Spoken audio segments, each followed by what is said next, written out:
Oi, meus amores, tudo bem com vocês? Espero que sim, porque comigo está ótimo. Mais uma vez estamos aqui para dar continuidade ao nosso curso Apocalipse e Revelações de Esperança. E é claro que eu convido você a pegar a sua Bíblia Sagrada, a Palavra de Deus, para podermos dar início a essa aula maravilhosa. Antes, quero aí comentar com vocês, estamos com um cenário totalmente diferente, foi necessário fazer desta vez, mas eu espero que você concentre-se no que é mais importante. Sabe o que é? A palavra de Deus que será trabalhada hoje aqui com você, tá bom? Oremos ao Senhor, coloque a sua Bíblia assim ó, no peito, coloque aí no teu coração, segure ela juntinho de você e vamos falar com Deus. Santo Deus de misericórdia, mais uma vez em Tua presença, adoramos a Ti na beleza da Tua santidade. Pedimos perdão pelas nossas falhas, pelos nossos pecados e também pedimos que o Senhor nos conduza a mais um estudo para que Teu Espírito Santo venha nos convencer do pecado, da justiça e do juízo. Em nome de Jesus, amém. E aí, você tem aprendido muito acerca da palavra de Deus? Hoje nós vamos para a lição de número 10 e o tema da nossa aula de hoje é o Dia do Senhor. Vamos imaginar que um marido combine com a sua esposa de comemorarem o dia de aniversário de casamento de 10 anos, mas de repente se esquece dessa festividade. E a esposa se arruma, se ajeita toda e fica aguardando o seu esposo, mas ele simplesmente não comparece ao local no horário combinado. Então, depois de algumas horas, ele simplesmente chega em casa e ela já triste, é óbvio, né, por não ter tido aí aquele encontro com o seu amado, ela simplesmente ouve a justificativa dele que diz assim: simplesmente não deu. Eu não pude comparecer ao nosso encontro e vamos fazer o seguinte, no próximo final de semana a gente come uma pizza lá naquela pizzaria bacana, bem legal que você gosta. O que você acha? Tá resolvido o problema? É óbvio que a gente sabe que essa esposa com certeza ficaria constrangida, desanimada, entristecida, decepcionada por ter sido desapontada logo num dia de comemoração tão importante. É sobre isso que nós vamos falar, sobre compromisso, sobre comprometimento, sobre honrar um compromisso. A atenção a datas especiais, ela é importante nos relacionamentos humanos e é sinal de amor da parte de quem lembra delas. No entanto, muita gente, inclusive cristãos, se esquecem de datas especiais, como de datas que nós vamos falar, de uma data específica que nós vamos falar hoje nesta aula. A primeira pergunta que nós temos tem a resposta no livro de Apocalipse, no capítulo 7, versículo 1. Como o mundo é protegido da destruição final? Como é que esse mundo é protegido da destruição? Faça essa leitura bíblica. Isso ficou muito claro para mim quando eu comecei a ler e a estudar sobre esse tema, que a gente está falando do dia do Senhor. E é o dia que não se pode esquecer. E o mundo, ele está sendo protegido por anjos, porque eles ainda estão segurando, estão agarrando aquilo que é de proteção. Imagine você como se fosse uma tela de 4 pontas e houvesse 4 anjos, 4 seres angelicais segurando essas pontas para que nada de mal definitivamente acontecesse e tomasse conta do mundo. É assim que acontece nos dias de hoje. Antes do fim do mundo e da transladação dos salvos para o céu, há um período em que os 4 ventos da terra são impedidos de executar sua obra destruidora.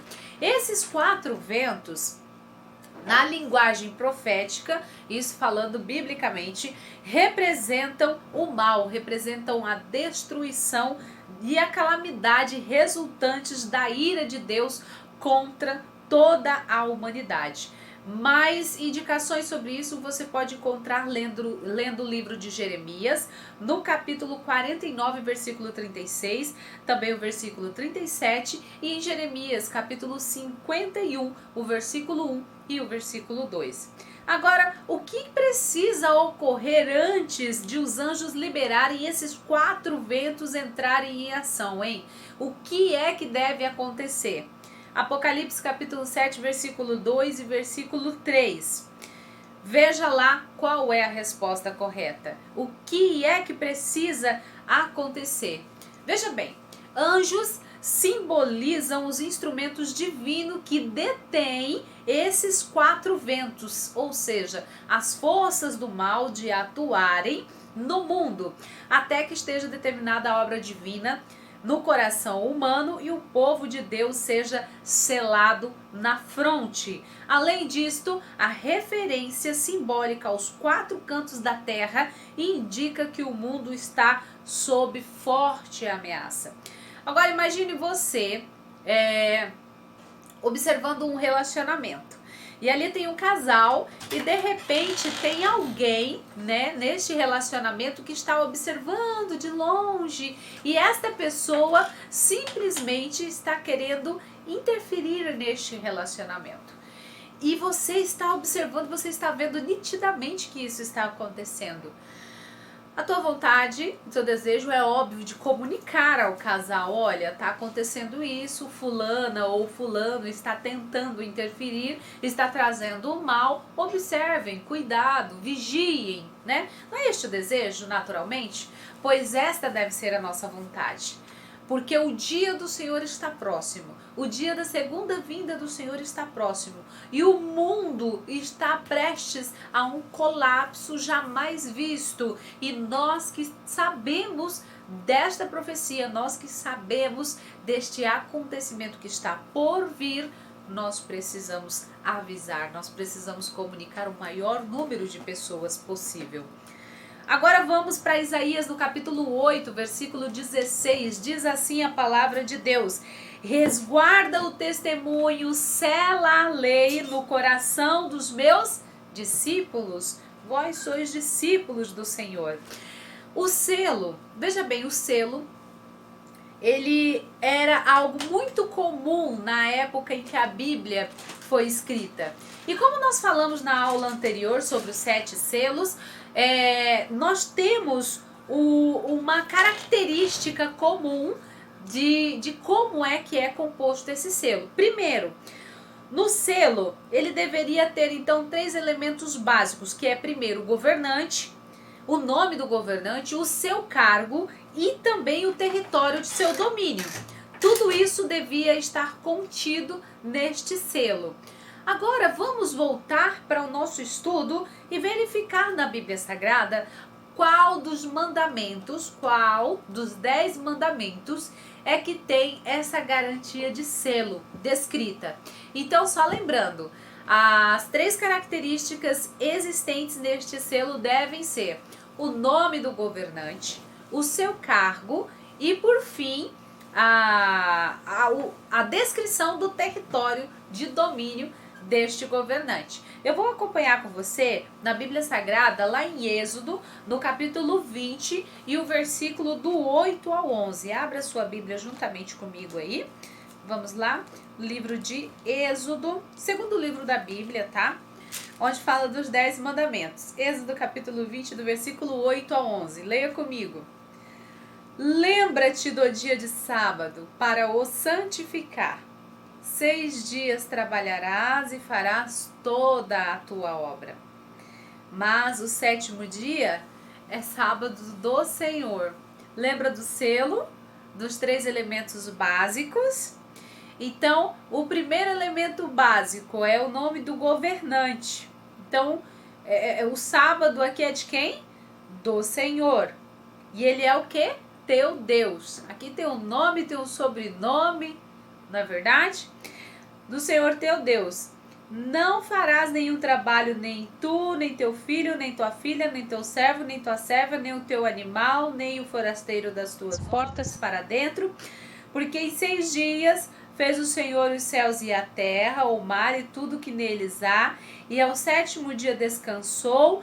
Por isso o Senhor abençoou o sábado e o santificou. Então veja bem, o Senhor teu Deus é o nome deste governante. Com referência ao seu cargo, né, a sua atividade, nós lemos aqui no versículo 11, que diz assim: porque em 6 dias fez o Senhor os céus e a terra. Aqui está mostrando que ele é o Criador. Então, o cargo dele é o cargo de Criador. Ele fez em 6 dias o céu, a terra, o universo e tudo que nele há. E, por fim, o último elemento que nós precisamos para identificar o território, ele domina os céus, a terra e o mar. Ficou claro? Eu falei bem devagar para que vocês entendessem. Lá no versículo 11 diz, né? Porque em 6 dias fez o Senhor os céus e a terra, o mar e tudo o que neles há. Então nós temos descrito aí, olha, o nome do governante, o cargo deste governante e também o seu domínio, qual que é o território que ele domina. Então, só relembrando, qual é o nome do nosso governante? É o Senhor teu Deus, o meu Deus, o seu Deus. Segundo elemento básico, qual é o cargo dele? Ele é o Criador, ele fez em 6 dias, né? Ele criou em 6 dias. Então, se ele criou, ele é o Criador e automaticamente é o cargo dele.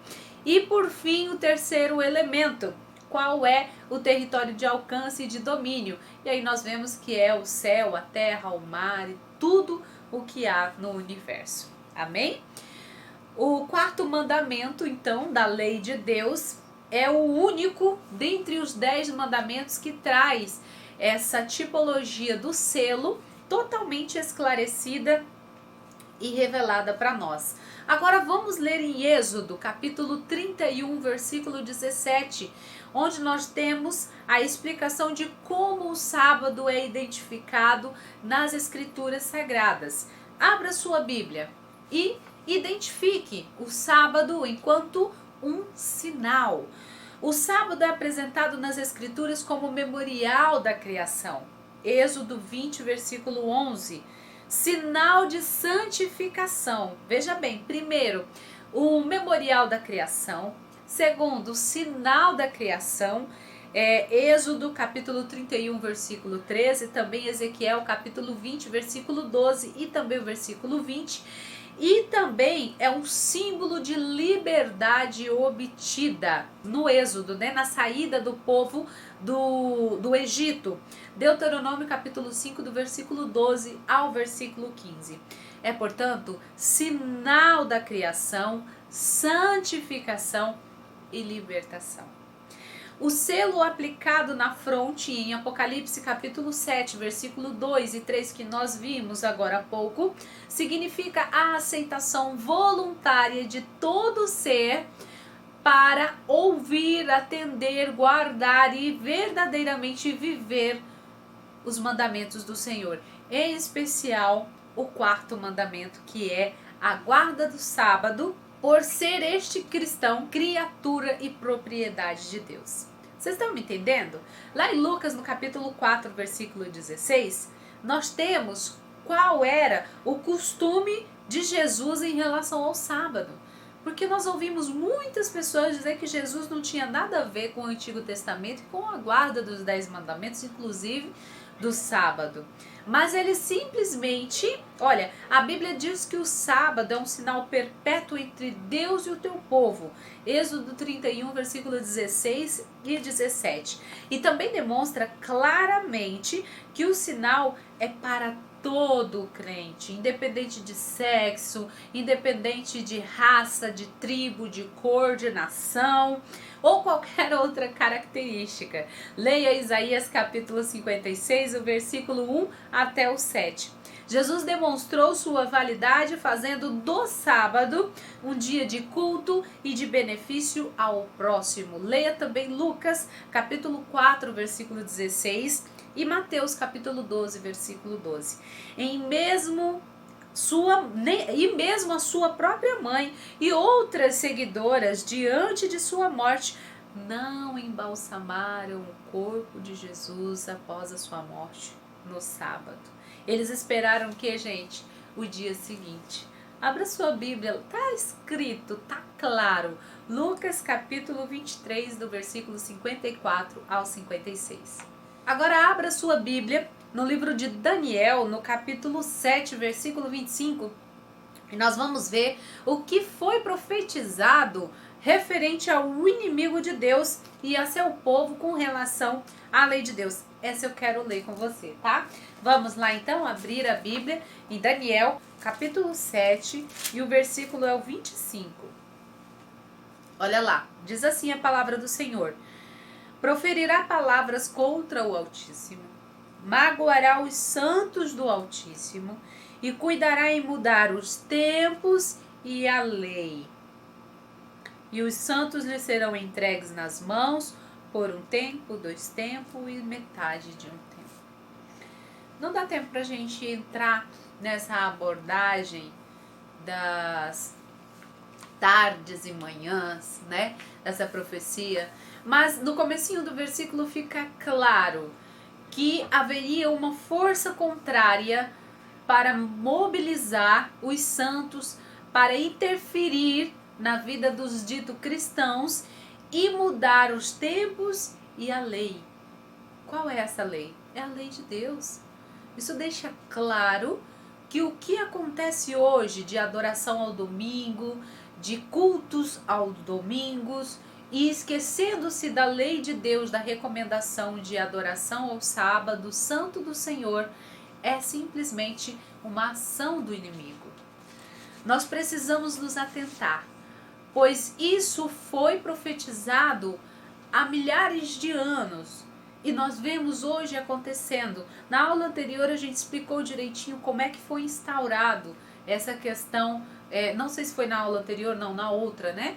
Se você não assistiu, volta lá nos vídeos para você conseguir pegar aí essa linha de raciocínio e entender que o culto dominical, ele foi instaurado simplesmente para criar a confusão e a contenda e instaurar falsos profetas no meio daqueles que queriam adorar a Deus. E até os dias de hoje é notório isso. Em seu ministério, Cristo foi muito enfático ao declarar que ele não veio para mudar a lei, ele não veio para abolir, né? Para falar assim, olha, cancela a lei. Vamos abrir a Bíblia lá em Mateus, capítulo 5, versículo 17 e 19. Eu tô gostando de ler com vocês hoje, porque essa parte, gente, foi para mim crucial, foi a mais difícil para eu compreender no meu período de orientação e aceitação da palavra de Deus como novidade de vida para mim. Foi muito difícil e talvez para você também esteja sendo, talvez para você seja como assim, eu vivi minha vida toda no engano. Infelizmente é esta a verdade. Nós vivemos enganados, nós vivemos induzidos. Oxalá que os nossos pastores tenham, os nossos antigos pastores, os nossos antigos representantes tenham olhos e ouvidos abertos à palavra de Deus. Abra sua Bíblia então em Mateus capítulo 5, do 17 ao 19, e vamos ver o que está escrito referente ao sábado quanto a Jesus. Diz assim a palavra de Deus: não penseis que vim revogar a lei ou os profetas. Isso é Jesus falando. Não vim para revogar, vim para cumprir. Porque em verdade vos digo, até que o céu e a terra passem, nenhum i ou um tio, tem outras versões que dizem diferente, mas é o mesmo sentido, jamais passará da lei até que tudo se cumpra. Aquele, pois, que violar um destes mandamentos, posto que dos menores, e assim ensinar aos homens, por isso que eu falei a respeito dos nossos pastores antigos, será considerado o mínimo no reino dos céus. Aquele, porém, que os observar e ensinar, esse será considerado grande no reino dos céus. Agora eu pergunto para você, quantos mandamentos a gente pode deixar de lado, assim, dos 10 mandamentos, quais ou quantos a gente pode não cumprir? Nenhum. A palavra de Deus diz que aquele que deixar de cumprir ou ensinar de forma errada, para que não se cumpra os 10 mandamentos, ele receberá castigo. Amém? Apocalipse capítulo 12, do versículo 7 ao 9, diz que qualquer alteração da lei de Deus não obedece à vontade divina. Dessa forma, a obediência ao quarto mandamento constitui um sinal ou selo na fronte de lealdade a Deus. Abra sua Bíblia e leia em Ezequiel capítulo 20, versículo 20. Essa também eu vou ler com você, porque é muito importante para o nosso entendimento nesta aula sobre o dia do Senhor. Diz assim: santificai os meus sábados, pois servirão de sinal entre mim, no caso Deus, e vós, para que saibais que eu sou o Senhor vosso Deus. Se a gente tem que considerar o Antigo e o Novo Testamento, por que vamos anular um versículo ou outro da palavra de Deus? Está escrito, está explícito. Simplesmente é necessário que abramos os olhos e entendamos que essa é a vontade de Deus. Quem são os que receberão o selo de Deus? Apocalipse 7, versículo 4. Neste capítulo é identificado e descrito aqueles que permanecerão em pé diante de Cristo em sua segunda vinda, ou seja, aqueles que não vão experimentar a morte, aqueles que não vão provar da morte, né? Os que adormecerem em Cristo, os que morrerem em Cristo serão ressuscitados. Aqui, nessa passagem bíblica, diz profeticamente que apenas 144 mil estarão vivos e serão os que terão a incumbência de dar continuidade na pregação do Evangelho e continuar convencendo outras pessoas do mundo do engano e da vinda do Senhor Jesus Cristo. Que mensagem é proclamada a toda a humanidade no tempo do fim? Abra sua Bíblia no capítulo 14 de Apocalipse e o versículo 7. Essa mensagem é a primeira mensagem angélica. Ela destaca a adoração ao Criador, a rendição a um momento único da história, a hora do juízo. Essa mensagem também chama atenção para um momento que recorda as obras criadas por Deus, o sábado do Senhor. O texto de Apocalipse capítulo 14, versículo 7, usa os mesmos termos encontrados lá no livro de Êxodo, capítulo 20, versículo 11, referente aos mandamentos. O sábado tem importância determinante na controvérsia final entre o bem e o mal dos adoradores de Deus e os adoradores da besta. Olha, lá em Apocalipse, no capítulo 14, versículo 12, diz que o que caracteriza o povo de Deus nos dias finais da história do mundo é os que guardam os mandamentos de Deus. Não é só 9, não é só 5, não é só 1, são os mandamentos de Deus, são todos. E a fé em Jesus, no testemunho de Cristo Jesus. O povo de Deus nos últimos dias será reconhecido por essas duas coisas importantes, que é a observância dos mandamentos e a fé no nosso Senhor Jesus Cristo. Os mandamentos de Deus refletem o seu caráter, é o caráter de Deus que está impresso, que foi registrado pelo dedo de Deus nas tábuas de pedra. Olha que interessante, se foi escrito em pedra, é porque é imutável, é porque é inalterável, é porque é realmente para ser respeitado e para ser seguido. Por fim, a fé em Jesus é o instrumento por meio do qual o indivíduo passa a possuir as bênçãos de Deus e assim garantir a sua salvação. Abra sua Bíblia, Efésios capítulo 2 e versículo 8, e você vai ver que a salvação é um dom gratuito da parte de Deus para cada um de nós. Bora fazer o nosso compromisso? Então repita comigo: entendi que o sábado é o único mandamento que reflete exatamente o conceito de sinal distintivo para o povo de Deus. Eu me comprometo a honrar a Deus por meio da observância do quarto mandamento da lei do Senhor. Que maravilha, que você possa refletir. Se você não conseguiu absorver muito bem desta aula, faça ela novamente. Se restar alguma dúvida, você pode enviar mensagem para mim, né, nos comentários abaixo. Com certeza eu estarei respondendo você, sanando as suas dúvidas e te auxiliando. Confesso para você que para mim levou um certo tempo, muito tempo mesmo, para que eu pudesse entender esta questão do sábado, dos mandamentos do Senhor, e tão somente para eu aceitar esta verdade bíblica, né? Que nós vimos, está escrito na Bíblia, que é lei, é mandamento do Senhor. Se estiver difícil para você, além de eu orar por você agora, você pode entrar em contato comigo e com certeza nós estaremos nos ajudando. Oremos ao Senhor. Pai de amor e de graça, obrigado por este momento maravilhoso, no qual aprendemos mais da Tua palavra e da Tua vontade. Faça com que sigamos os Teus mandamentos e que a nossa fé em Jesus Cristo seja permanente e imutável, em nome de Jesus. Amém. Até a próxima aula, viu? Eu conto com você e Deus conta conosco. Tchau, tchau.